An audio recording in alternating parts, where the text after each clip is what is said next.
Muy buenos días, mi nombre es Andrea Sánchez, especialista del programa de Relaciones Institucionales de ALIDE. En nombre de ALIDE, la Asociación Latinoamericana de Instituciones Financieras para el Desarrollo, y el Centro de Infraestructuras Públicas Digitales, CDPI, sean bienvenidos al webinar que abordará el tema Tendencias globales en infraestructuras públicas digitales en el sector bancario para un crecimiento económico inclusivo. Antes de empezar, recordarles que a través de la opción de chat de Zoom podrán dejar sus preguntas y comentarios a nuestra expositora principal. Además, esta sesión cuenta con interpretación simultánea, a la cual podrán también acceder por la opción de Zoom. Iniciaremos esta sesión con las palabras de apertura de Eduardo Vázquez, jefe de Relaciones Institucionales de ALIDE. Eduardo, adelante, por favor. Gracias, Andrea. Buenos días. Un gran saludo desde la Secretaría General de ALIDE en Lima, Perú. Soy Eduardo Vázquez, jefe de Relaciones Institucionales de ALIDE. Saludo a mis colegas de la agenda de hoy, nuestra expositora principal, Kamia Chandra, nuestra facilitadora, Andrea Sánchez, y a Manuel Aguilera, que también va a compartir en la agenda de hoy las conclusiones de este evento.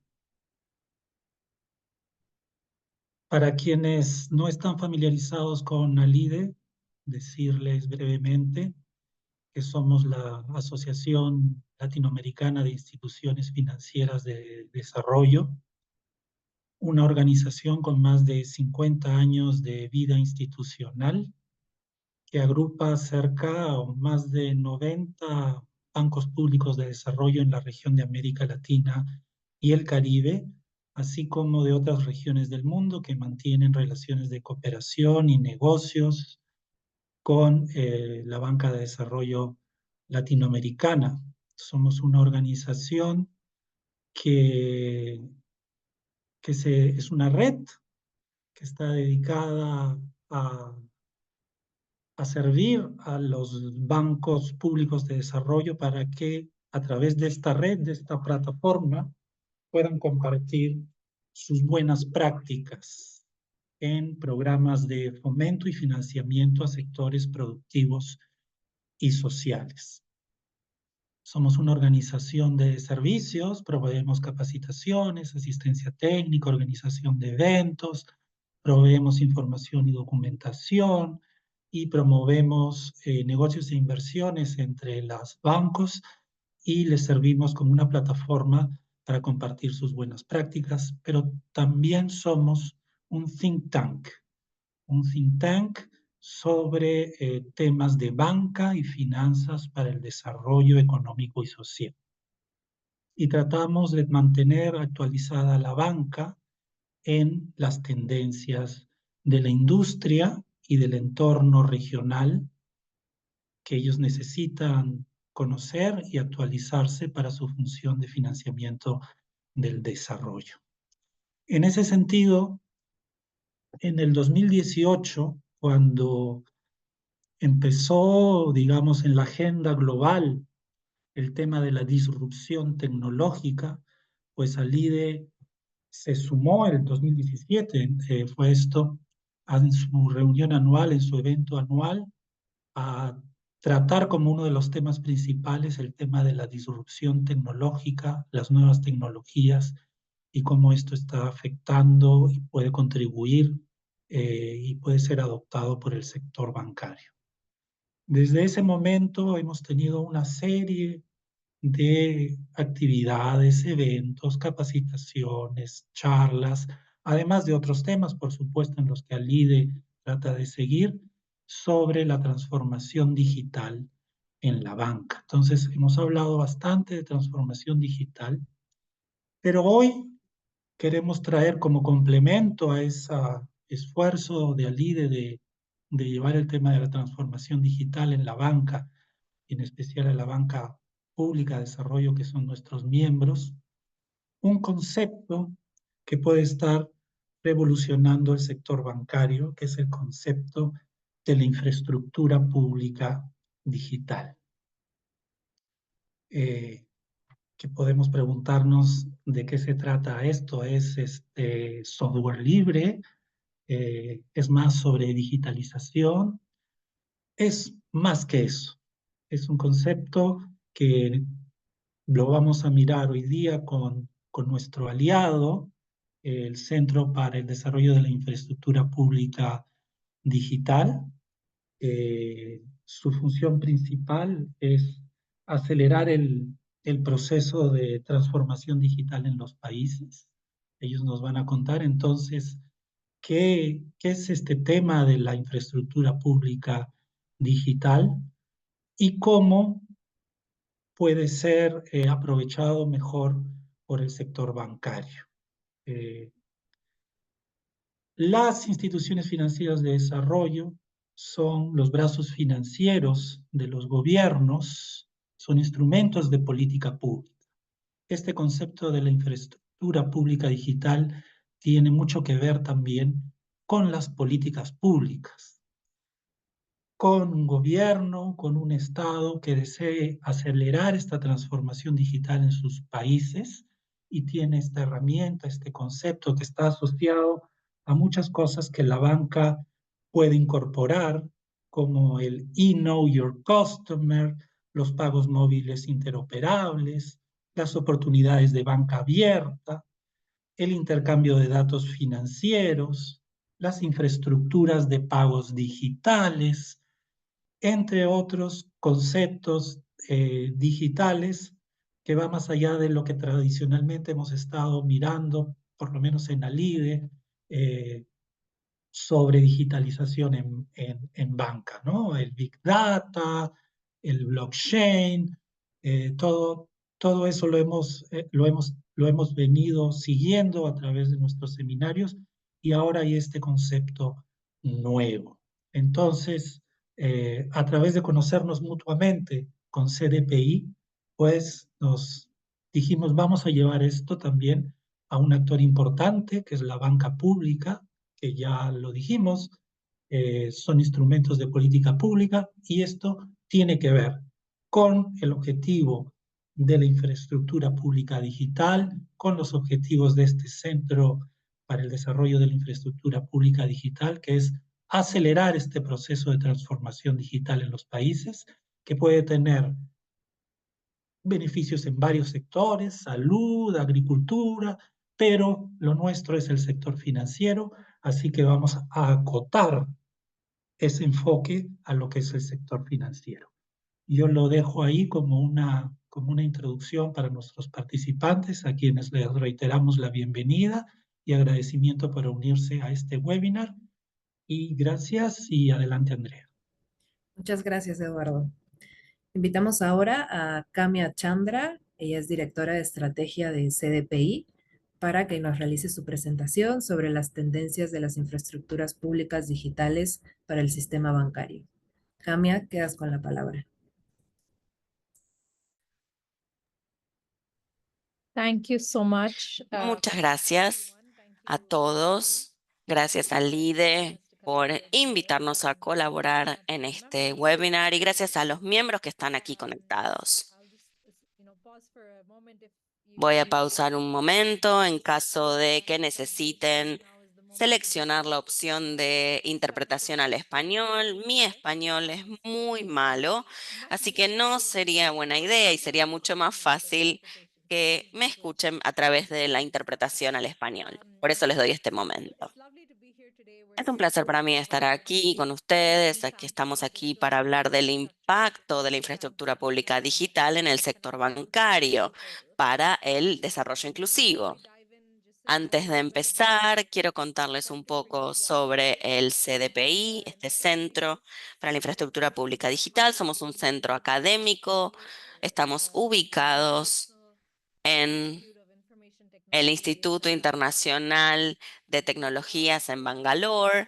Trabajamos en forma sin fines de lucro, brindamos asistencia y consejos en forma pro bono a países y agencias que están tratando de generar su arquitectura técnica. Tenemos una motivación en pos de la acción global, es decir, queremos y nos gusta trabajar con países que están trabajando en este proceso para sus pueblos, y tenemos un equipo de todo el mundo. Por ejemplo, Manuel, que es de parte de nuestro equipo y está en Buenos Aires. Yo vivo en Bangalore. También tenemos integrantes de nuestro equipo que están por todo el mundo, en África, en América Latina y también en India. Tenemos la suerte de tener este tipo de huella global. Pasemos entonces directamente a la inclusión financiera. Si hay una diapositiva o una imagen visual que quiero que se lleven hoy, es esta que están viendo. Tenemos 3 pasos principales en los que se puede despegar y puede generarse la inclusión financiera en un país. En el primer lugar, tenemos que habilitar que los ciudadanos tengan acceso al sistema bancario. Por lo general no suelen tener cuentas, o se habla de la población no bancarizada en los informes. Y olvídense de tener acceso a un préstamo. No tienen ni siquiera una cuenta bancaria para empezar, ¿no? Ni siquiera es el punto de ingreso al sistema financiero formal. Entonces, el primer punto, el primer paso es permitirle a la ciudadanía que acceda a este paso y que la infraestructura pública digital pueda brindarles este apoyo mediante un eKYC electrónico. Lo llamamos el eKYC a bajo costo, que permite que cualquier banco pueda hacer una verificación de la identidad, que esto es algo necesario por parte de las normas regulatorias de la mayoría de los países, para poder abrir una cuenta bancaria. Y entonces esto reduce el costo de este proceso de conoce a su cliente o KYC. Una vez que la gente ya tiene una cuenta bancaria o ya está incluido en este sistema financiero, la segunda parte implica que utilicen estas cuentas a diario, en forma frecuente, para sus operaciones o transacciones o prácticas diarias. ¿Cómo lo hacen? Bueno, hay que garantizar que estas personas tengan los mecanismos para recibir y enviar pagos, y pagos de muy pocos montos, montos pequeños. No estamos hablando de grandes transacciones, de grandes montos para los que quizás puedan utilizar otra infraestructura de remito o de remesas, sino que puedan en realidad hacer transacciones de 5 o 10 pesos a costos bastante asequibles y en forma digital. Esta infraestructura de costos y de transacciones de bajo costo es la base, el cimiento de este sistema de inclusión financiera. ¿Por qué? Porque genera un historial granularizado de transacciones digitales en un estado bancario, lo que permite que un banco pueda brindar un mejor servicio de valor agregado a sus clientes. Entonces, si una persona quiere acceder a un crédito, un préstamo, pueden entonces presentar sus estados bancarios y demostrar cuáles son sus ingresos, sus egresos en un periodo de tiempo breve. Esto le permite al banco decir, bueno, sobre la base de los ingresos que yo puedo ver que usted tiene en este estado bancario y en esta historia de transacciones frecuentes, puedo brindarle y ofrecerle este pequeño préstamo o este producto de seguros o cierto servicio de valor agregado a un costo asequible. Para pasar a esta tercera etapa en la que se le permite a las personas tener acceso a los servicios financieros, lo fundamental es compartir e intercambiar los datos financieros. La posibilidad de compartir información sobre mí es lo que va a permitir que yo sea receptor de un préstamo. Estas últimas 2 etapas, el de la interacción y el empoderamiento, estas son las que nosotros llamamos Open Finance, ¿no? Esta infraestructura digital pública que construimos para los pagos y para la para compartir datos financieros. Estas API en tiempo real se utilizan en el contexto de Open Finance. Quiero darles un ejemplo de un país que pasó por este proceso. Hasta el 2008, India era uno de los países menos bancarizados en el mundo. Tenemos cientos de millones de personas que no tenían cuentas bancarias, que no hacían transacciones digitales y que recibían créditos de prestamistas, de usureros, con unas tasas de interés imposibles. Menos del 20% de la gente tenía incluso una cuenta bancaria. El 80% de los adultos estaban por fuera del sistema financiero formal. Pero en 9 años, la penetración bancaria, es decir, el porcentaje de la población que pasó a tener cuentas bancarias, subió de esta cifra a un 80% de los adultos que sí utilizaban la infraestructura pública digital. Esta infraestructura pública digital fue la capacidad de este eKYC, además de una ID digital o una identificación digital que se implementó a nivel país. Entonces, como pasamos a tener tanta gente en menos de una década que empezó a ser bancarizada, el país, India, pudo generar un crecimiento en la inclusión financiera que, de lo contrario, en métodos tradicionales hubiera llevado unas 5 décadas. Esto se vio en un informe publicado, pero India no es el único país que ha logrado esto. Muchos países ya ahora tienen capabilities o capacidades de eKYC. Estamos hablando de, por ejemplo, Ruanda, que tiene una identificación digital nacional, Tailandia también, incluso en Chile tienen la clave única, que es el eKYC.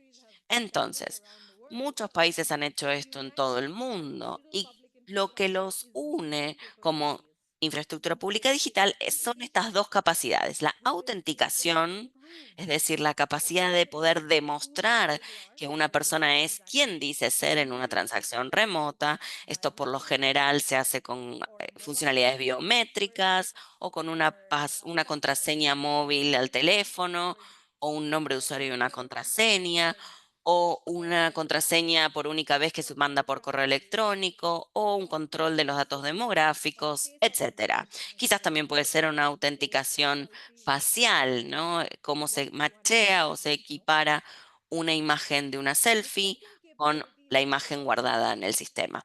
La segunda capacidad es el eKYC, es decir, después de que se hace la autenticación, necesitamos 3 o 4 campos de información para confirmar el perfil. El nombre, por ejemplo, la fecha de nacimiento, el domicilio, el género y un poco más. Esto se hace con el banco para que el banco pueda abrirles la cuenta a un costo muy bajo sin pasar por un proceso muy costoso de verificación.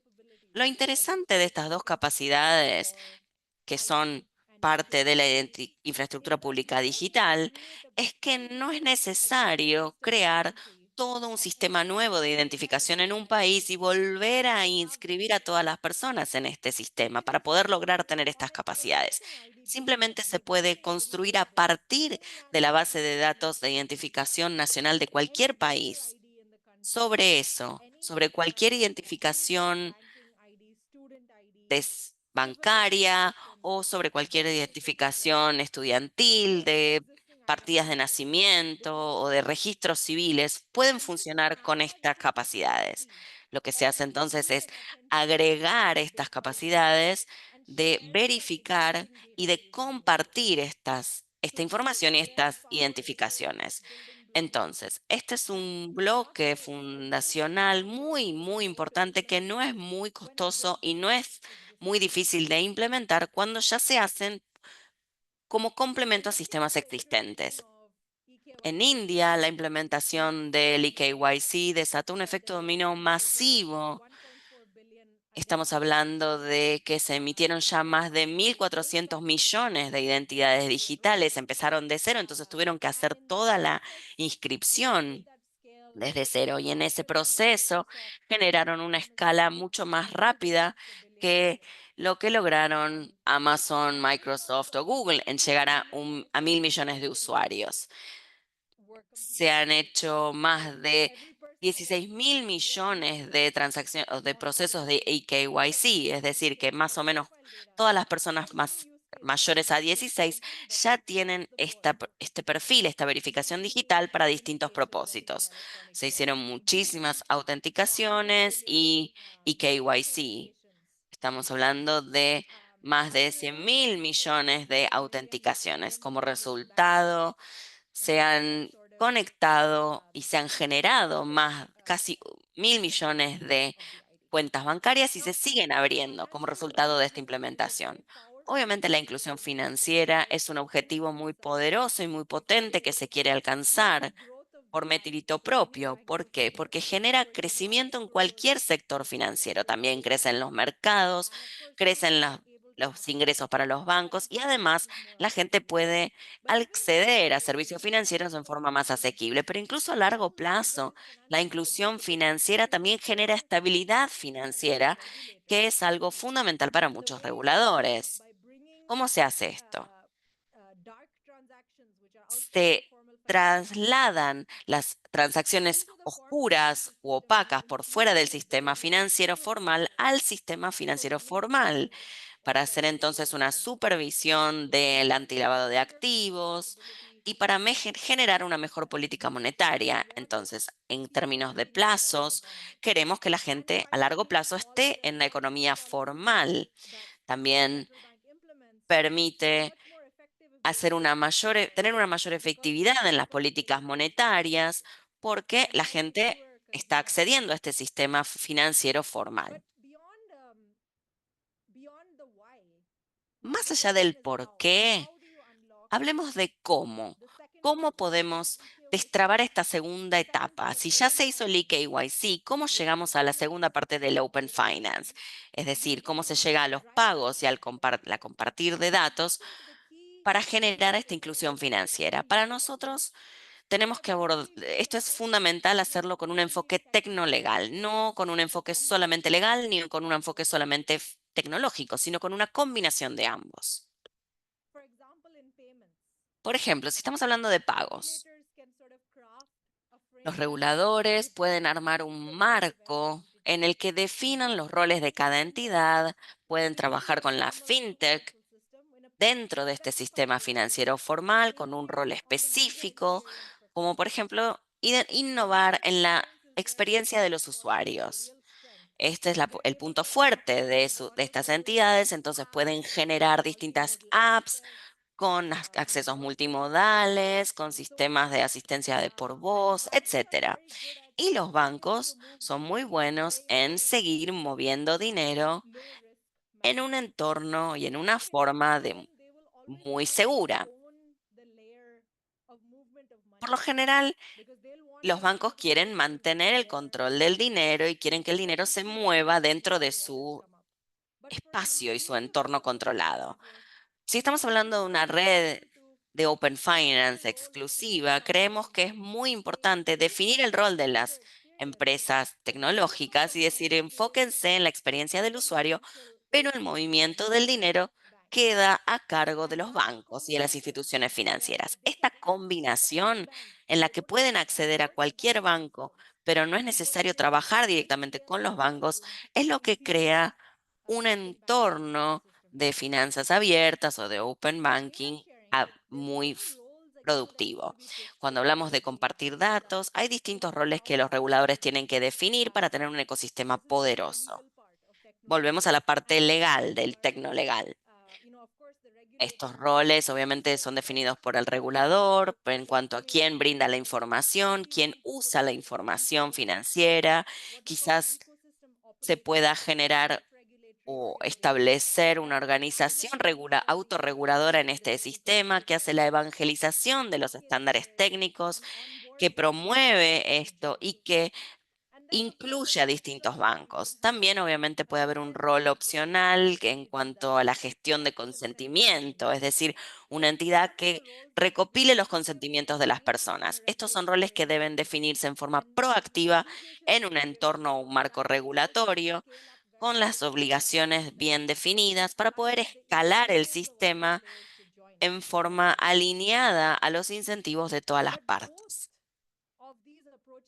Pero ambos de estos enfoques para los pagos y para compartir datos tienen que estar respaldados por regulaciones con especificaciones tecnológicas estandarizadas para tener una interoperabilidad, para tener bajos costos y para que, lo más importante, los usuarios puedan elegir qué aplicaciones va a descargar y usar, y de modo tal que cualquier plataforma que utilizan les dé acceso a todas las redes, para no tener silos de pagos o silos de información que generen exclusión. Hay algunas especificaciones sugeridas, por ejemplo, para pagos podemos tener un protocolo moderno actualizado para comunicar mensajes de pagos, especificaciones o normas de QR. Incluso se puede hacer una norma de autenticación con distintos operadores y bancos en cuanto a lo que es compartir datos. Algunas especificaciones pueden incluir APIs para el flujo de datos o pueden incluir especificaciones para el formato de datos, para que ustedes puedan entender los datos que reciben en un lenguaje o idioma común, de modo tal que las estructuras sean las mismas en distintas instituciones, y también puede haber una especificación de consentimiento, es decir, se describe cuándo y en qué condiciones la persona puede brindar consentimiento para compartir sus datos en ciertos servicios específicos financieros. Hicimos un breve estudio de caso para tratar de entender dos de las implementaciones más importantes de Open Finance en pagos en el mundo, And Brussels PIX. el UPI de India y el PIX de Brasil. Pueden escanear este código QR si quieren para aprender más sobre esto. Acá resaltamos algunos de los principios de diseño que elegimos para lo que eran el Open Finance de pagos. También va a haber otro ejemplo que vamos a publicar pronto. Voy a detenerme aquí. Me parece que sería bueno ya pasar al debate en sí y espero con ansias escuchar qué les parece esta presentación. Muchas gracias. Muchísimas gracias, Camia, por esta excelente presentación y por los valiosos aportes brindados. Como bien mencionas, vamos a pasar de inmediato a esta ronda de preguntas y quisiera iniciar con una pregunta para asegurarnos la comprensión de nuestro público y que estemos todos alineados con el tema, ¿no? ¿Podrías, Camia, por favor, definirnos qué es una DPI?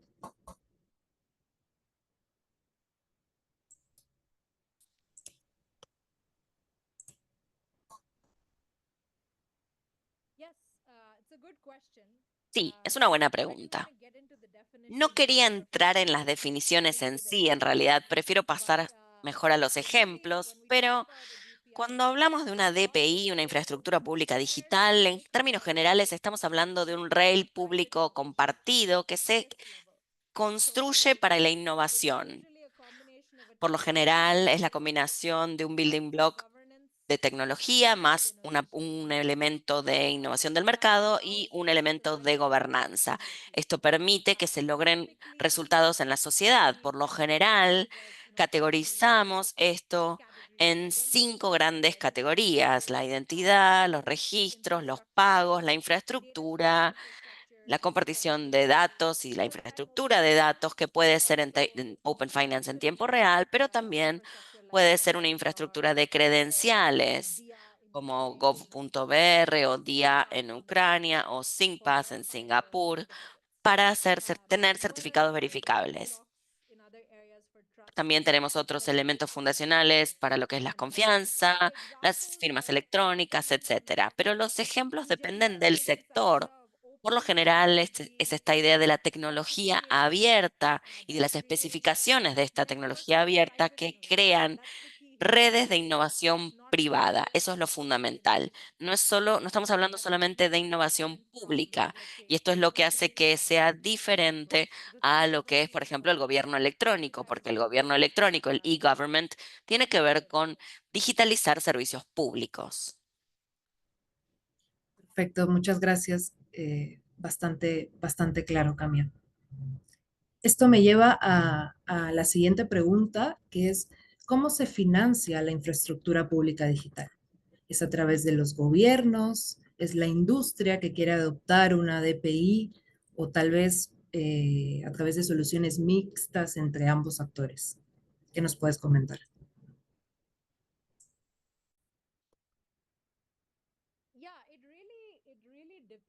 Bueno, realmente depende del tipo de DPI que están tratando de desarrollar. Si están haciendo un eKYC por encima de un sistema de identificaciones, esto suele surgir o provenir el fondo del gobierno, porque hay algún departamento del gobierno que está corriendo este sistema de identificación y van a financiar entonces esta mejora al sistema de identificación para que se convierta en una infraestructura pública digital, gestionando esta innovación y poniéndolo disponible a un banco privado, un hospital privado, un operador privado.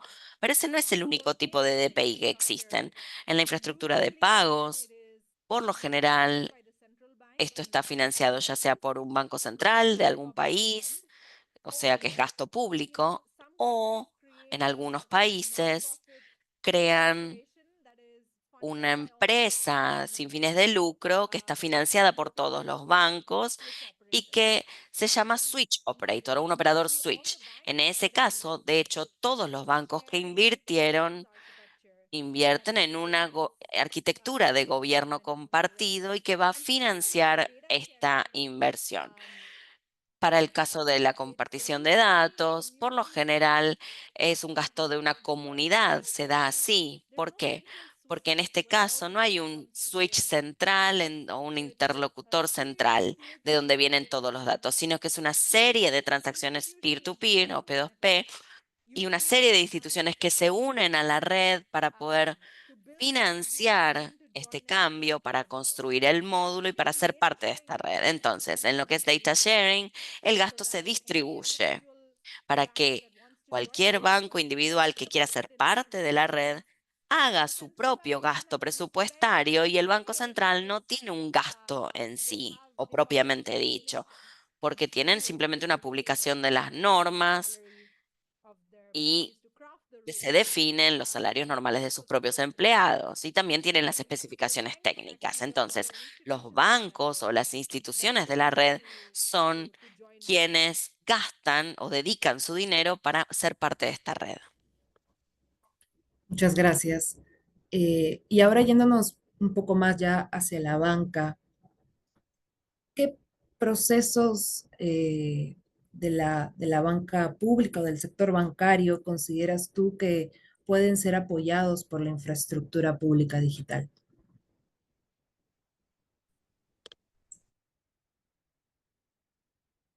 So I think by public banking sector, you mean Cuando hablas del sector público bancario, estamos hablando de un banco privado público, estás hablando de los bancos centrales, estamos hablando de las instituciones privadas.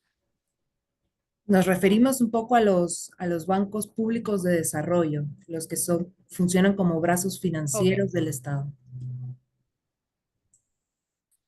got it. Okay. Ahora entiendo, perfecto.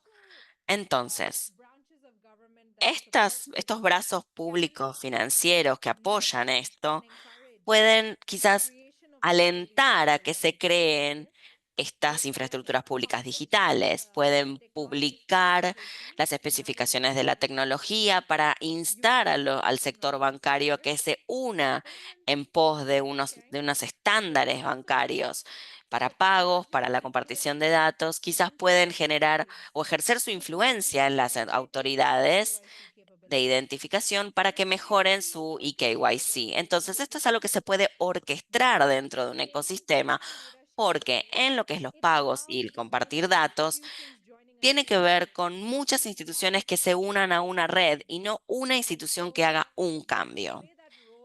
Pueden tener entonces este rol como de directores de orquesta en el ecosistema y si es necesario también pueden apoyarlo en forma financiera, pueden apoyar a estas instituciones que quieren adoptar algunos de estos estándares para que puedan hacer estos cambios. Entonces, pueden brindar un apoyo entonces financiero a los bancos centrales para que esto logren generar esta orquesta o pueden influenciar también a los bancos privados para que se unan a esta red. Excelente, Camia, muchas gracias. Eh, Como sabes, en las economías emergentes de Latinoamérica tenemos a las micro, pequeñas y medianas empresas que constituyen una parte muy importante de estas economías de cada país. En función a ello, ¿cómo podemos usar la DPI para apoyar el crecimiento de estas MIPYMES o micro, pequeñas y medianas empresas? ¿Qué nos puedes comentar? This is a very interesting question Esta es una because pregunta muy interesante porque desde la perspectiva de DPI, una pyme es simplemente otro tipo de cuenta. Una persona tiene un conjunto de cuentas disponibles. Entonces uno quiere empoderar a estos tipos de cuentas para que tengan el acceso a los servicios que necesitan. Queremos que puedan abrir una cuenta de ahorros, que puedan abrir una cuenta para un préstamo, para poder acceder a un préstamo. Queremos que puedan acceder a productos de seguros. Entonces, desde la perspectiva de DPI, la DPI funcional que necesitan para crear no se cambia, no se altera nada. Es simplemente el eKYC, la posibilidad de hacer pagos, de hacer transacciones y de compartir datos. El cómo, es decir, cómo se implementa esto, quizás sea distinto para un negocio. Para un negocio, empezamos con una identidad comercial, quizás una identidad, un número de identificación financiero, impositiva, un registro empresarial, y esto tiene que estar disponible en forma electrónica para que los negocios o las empresas puedan abrir una cuenta rápidamente, sin problemas. Ese sería el primer paso para tener este tipo de negocios. Después, las empresas también hacen pagos. Bueno, el tipo de cuenta es distinto. Se pasa de una cuenta de ahorro a una cuenta corriente. La parte de autenticación quizás también es distinto un poco porque en una persona que trabaja y es autónoma, solo esa persona tiene que autenticarse. Pero si uno tiene un pago o una empresa y tiene que hacer pagos, por lo general la autenticación pasa por dos directores de la empresa y si ambos directores hacen la aprobación, ahí se hace el pago. Entonces, por lo general, en realidad es como un mismo camino, una misma vía, simplemente que se aplica en distintas circunstancias, pero con el mismo poder, porque permite que las empresas realmente escalen y se expandan. Lo mismo para lo que tiene que ver con compartir datos. Se comparten los datos en vez de personales, empresariales. La ventaja en la mayoría de las economías emergentes es que el 90% de los negocios o de las empresas son de una sola persona o unipersonales. Entonces, cuando es así, por lo general, para lo que son las pequeñas, medianas y medianas empresas, por lo general estamos hablando de que son empresas unipersonales. Es poco común encontrar sociedades, aunque sé que existen. Entonces, resolver esta cuestión de identidades y pagos para una empresa unipersonal es algo sencillo y resolviendo un caso resolvemos el de muchos, pero queremos obviamente poder complementar la infraestructura con los documentos de eKYC relacionados con el negocio, con la empresa. Necesitamos poder tener las cuentas bancarias abiertas y a veces esto cuando se empieza el proceso de autenticación se empieza con una persona y después hay que expandirlo o flexibilizarlo para apoyar y respaldar a distintos tipos de cuentas. La DPI debe definirse y diseñarse de modo tal que pueda incluir cualquier tipo de cuenta, de cualquier tipo de app o cualquier tipo de usuario, y esto les va a resolver la cuestión para personas y para empresas. Si estamos hablando de grandes empresas, La diferencia es el flujo de datos o el flujo de trabajo, las autorizaciones que se tienen que dar para hacer pagos, pero es simplemente una capa que se agrega de complejidad. De lo contrario, los caminos son los mismos. Y realmente esto puede ser un proceso muy transformador para permitir que las empresas puedan hacer transacciones. Durante la COVID, por ejemplo, vimos muchos ejemplos de países que tenían sistemas de pago en tiempo real y que pudieron recuperarse muchísimo mejor en forma económica o en términos económicos porque sus empresas pudieron seguir haciendo transacciones económicas sin la presencia personal, física. Entonces, tener esta infraestructura genera más resiliencia a nivel comercial en tiempos de crisis y de malos momentos económicos. Excelente, Camia, muchas gracias, muy claro todo. Eh, Nos queda un par de preguntas, pero también tenemos varias consultas del público, entonces voy a cerrar con esta última pregunta, esta sección, y es, actualmente se debate mucho sobre la emergencia de la inteligencia artificial y su rol dentro de la economía y en la sociedad. ¿Qué nos podrías decir sobre el papel que juega la inteligencia artificial en la DPI orientada al sector financiero?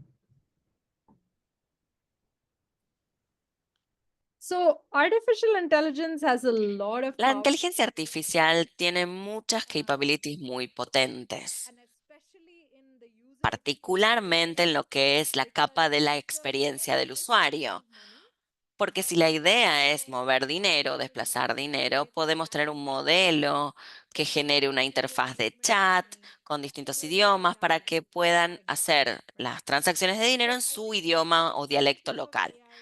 Creo que la capacidad de la inteligencia artificial se mejora si se construye a partir de una infraestructura digital ya existente, en comparación a tener que hacerlo desde cero sin esta infraestructura subyacente. Otros ejemplos, por ejemplo, inteligencia artificial necesita de buenos datos para generar buenos modelos. Si queremos construir modelos predictivos más inclusivos, que sean más probable que aprueben a pequeños negocios, necesitamos muchos datos. Entonces, los flujos de datos y la compartición de datos son fundamentales para la DPI. Entonces, si pueden construir una infraestructura pública digital, sirve a la inteligencia artificial para acelerar estos casos de uso.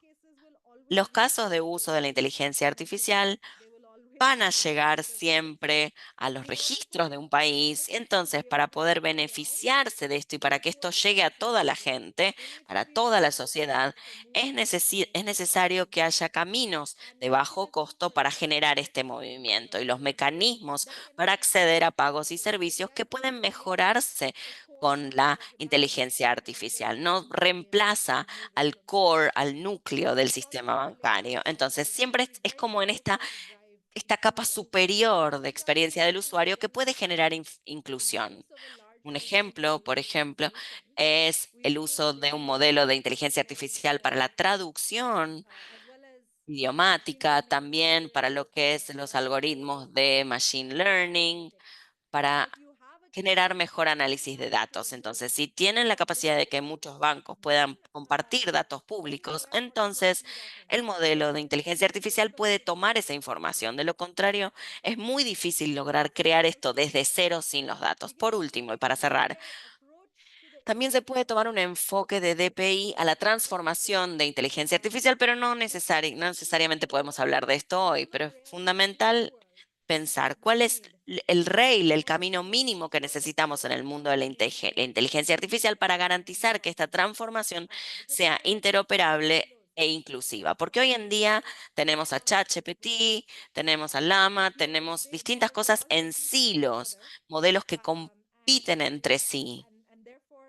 Y por lo tanto, Llama sí es open source, pero ChatGPT no, la de Google tampoco. Entonces, se tiene que decidir cuándo empiezan a colaborar y no a competir. Entonces, tenemos que pensar también cómo se podría trabajar en una red abierta si queremos hacer eso o si queremos quizás dejar la innovación en esta etapa o en esta capa específica de desarrollo. Pero esa es toda otra historia.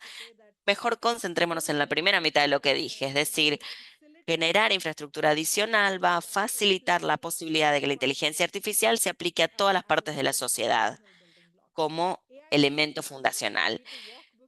Primero tenemos que aprender a caminar antes de correr, ¿no? Entonces la DPI es el primera etapa, esta de empezar a caminar para después lograr correr. Excelente, Camia. Muchísimas gracias por estos valiosos aportes. Y vamos a pasar a algunas preguntas del público.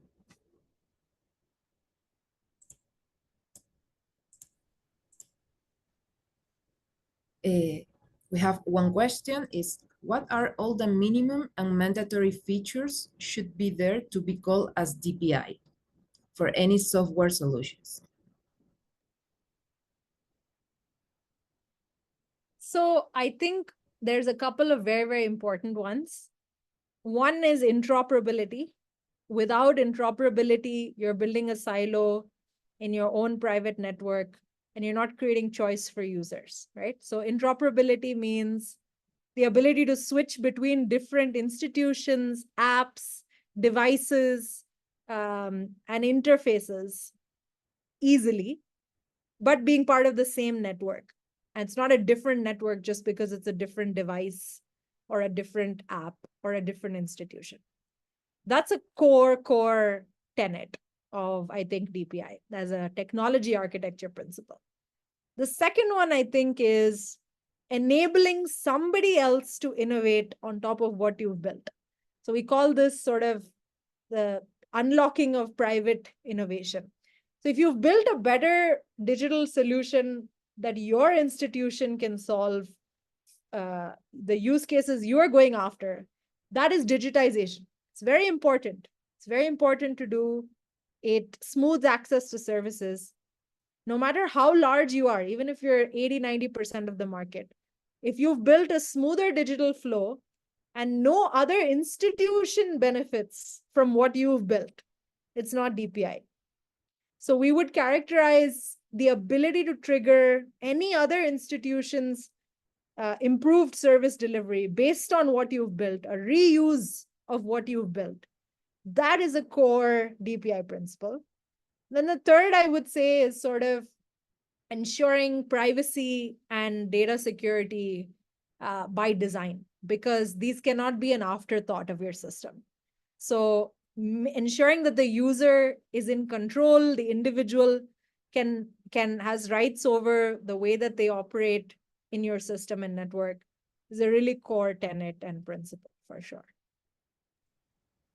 Thank you. I don't know, Manuel, if you want to add anything on this that we may have missed.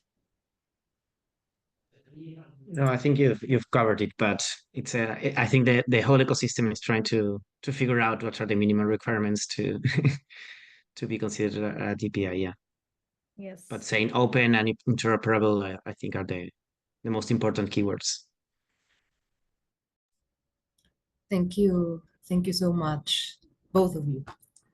So next question is, so for enabling environment for DPI, the nations would need to have legal and policy infra in place. And where do you suggest that government start?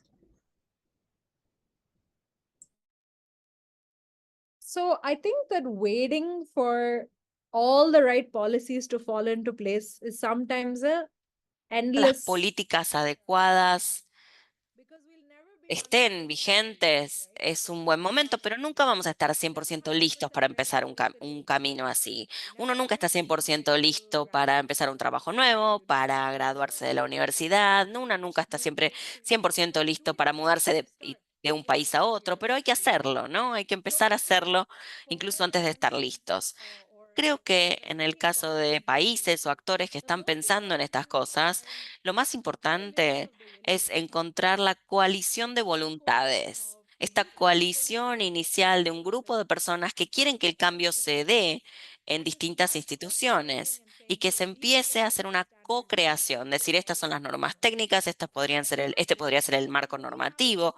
Y obviamente, si no hay ningún tipo de legislación que apoye esto en el país, de todas maneras, se puede empezar a diseñar este proceso para hacer una propuesta, para decir, este podría ser el marco normativo que respaldaría a este movimiento en el ecosistema.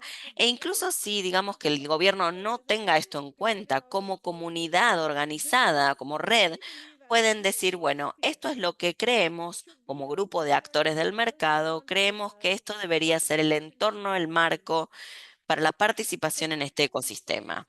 Esto entonces luego hace que las personas encargadas de la formulación de políticas digan, bueno, esto es algo que al mercado le interesa, déjennos que lo revisemos y vemos si podemos incorporarlo en el sistema gubernamental.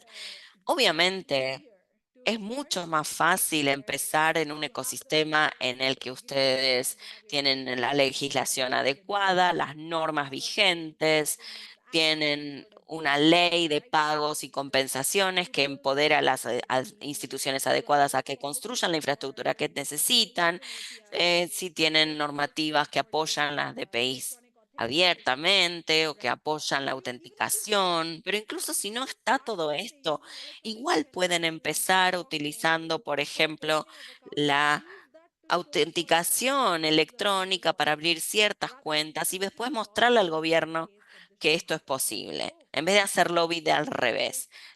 Pueden decir, este es un sandbox donde hicimos las pruebas, funciona, ¿por qué no lo implementan? Entonces, la innovación del mercado y la política pública están en una situación del huevo y la gallina, ¿no? A veces el mercado está por adelante o más adelantado que la política pública o al revés. Entonces hay que trabajar con esta compatibilidad. Muchas gracias, Camia. Eh, Unido a esto, ¿quién financió el PIX en Brasil y el UPI en India?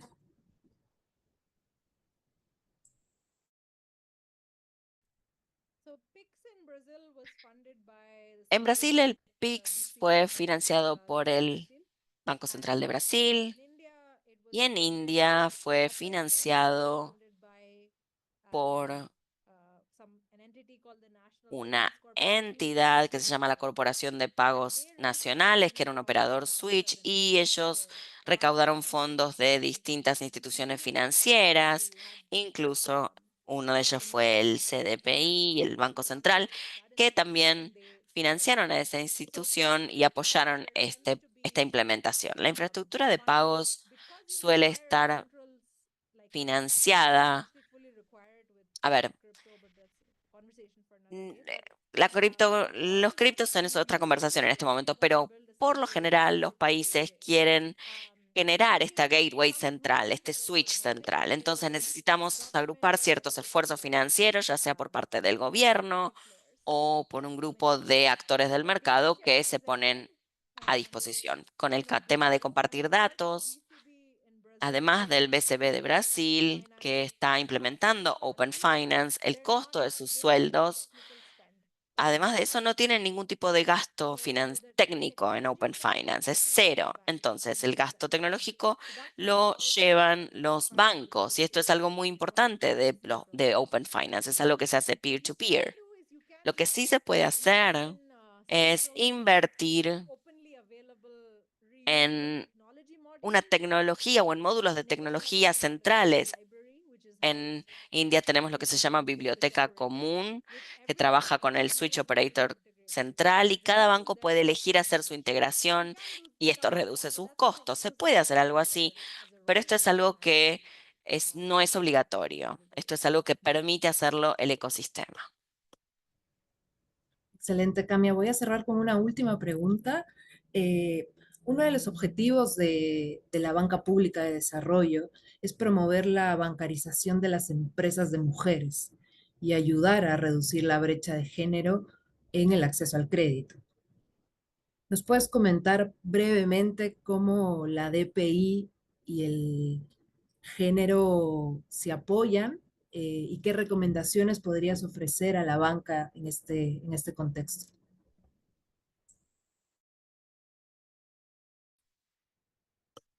Yeah, so I would say that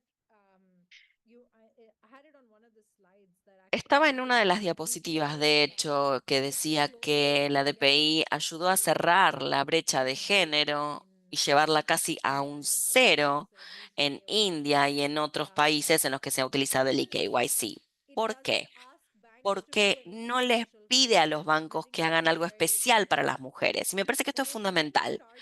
Cuando uno está tratando de apuntar a un grupo, ya sea una pyme, o un sector vulnerable, o unas mujeres como un sector o un segmento, en vez de decir, creemos un programa especial para atraer a esta población, a este grupo prioritario de la población, que es algo muy costoso para el banco, está por fuera de sus operaciones y su funcionamiento normal, el enfoque de DPI es una alternativa muy poderosa porque dice, a ver, ¿qué están haciendo los bancos ya en este momento para apuntar a un segmento en particular? ¿Y cómo reducimos esto para que tenga sentido que sigan haciéndolo y que crezcan el mercado? Entonces, si decimos, reducimos el costo del eKYC de 10 a $5, por ejemplo, y lo bajamos de entre 5 y $10 a 2 a 3 centavos para acceder a estos datos.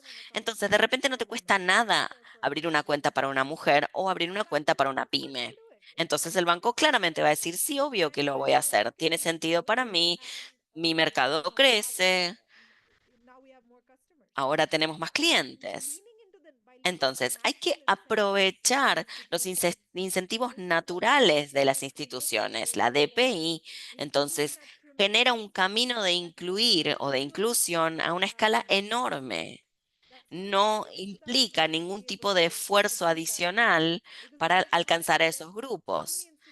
Es muy difícil, si no, lograr que muchas instituciones distintas apoyen a una minoría en particular, las mujeres, o quizás estamos hablando de la gente de una región específica que es una gente discriminada, por ejemplo. Entonces, si miramos a la sociedad en su totalidad, podemos pensar, ¿qué es lo que podemos brindar para ayudar a toda la sociedad? Vamos a reducir los costos del eKYC, del mismo modo que se hace con una infraestructura física en un camino.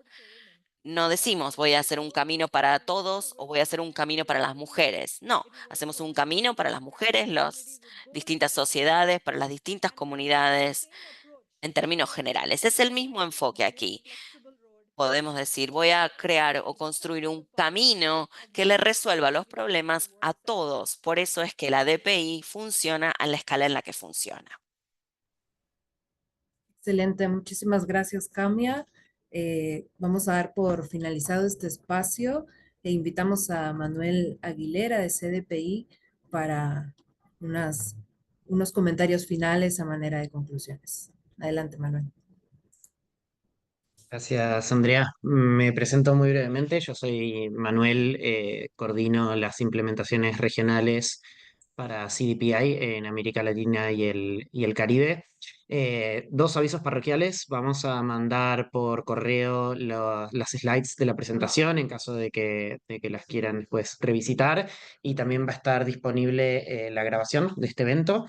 Nada, para que puedan después compartirlo y circularlo en sus organizaciones.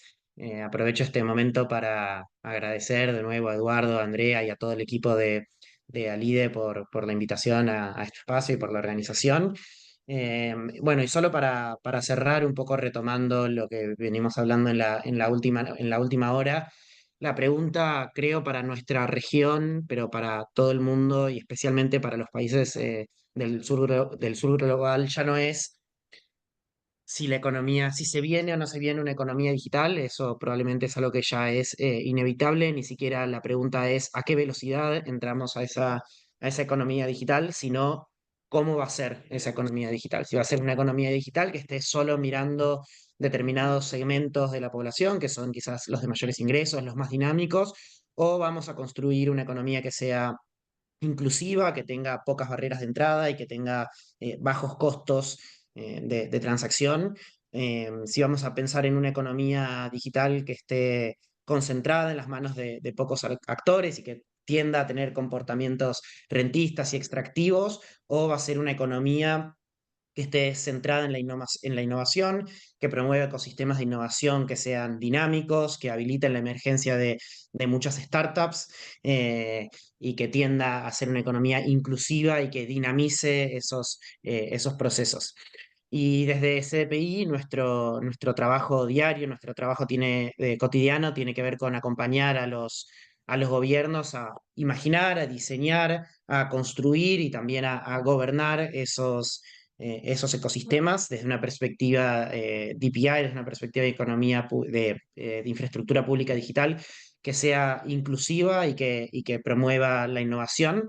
Y es importante aprovechar cuando esas barreras, esas ventanas de oportunidad se abren, porque esas decisiones de diseño que empiezan a tomar los gobiernos, la banca pública, los bancos de innovación y todos los ecosistemas que hacen a las políticas públicas son, en inglés se dice path dependent, digamos, ¿no? Son decisiones que van a condicionar esas decisiones futuras y si construimos esos pilares fundacionales de una economía que sea inclusiva, nos van a encaminar hacia una economía más inclusiva y más innovadora, mientras que si tomamos las decisiones que nos pongan en un camino contrario, esas decisiones después son más difíciles de revertir. Así que bueno, invito a todos y todas las participantes que están en esta llamada a entrar en contacto con nosotros para seguir pensando nuevos proyectos, nuevas iniciativas y nuevos marcos regulatorios que justamente sienten las bases para esta economía digital inclusiva e innovadora, porque bueno, una economía digital es inevitable, pero una economía inclusiva no lo es. Así que bueno, con eso cierro. Muchas gracias nuevamente al equipo de LIDE. Muchísimas gracias, Manuel. Y de este modo hemos llegado al final de nuestro webinar. Una vez más, en nombre de ALIDE y de CDPI, agradecemos a todos por su participación y los esperamos saludar en una próxima actividad de ALIDE. Como dijo Manuel, recuerden que la sesión ha quedado grabada y estará disponible en los canales de YouTube de ALIDE y de CDPI. Que tengan todos un feliz día y muchas gracias. Gracias, hasta luego. Thank you. Bye.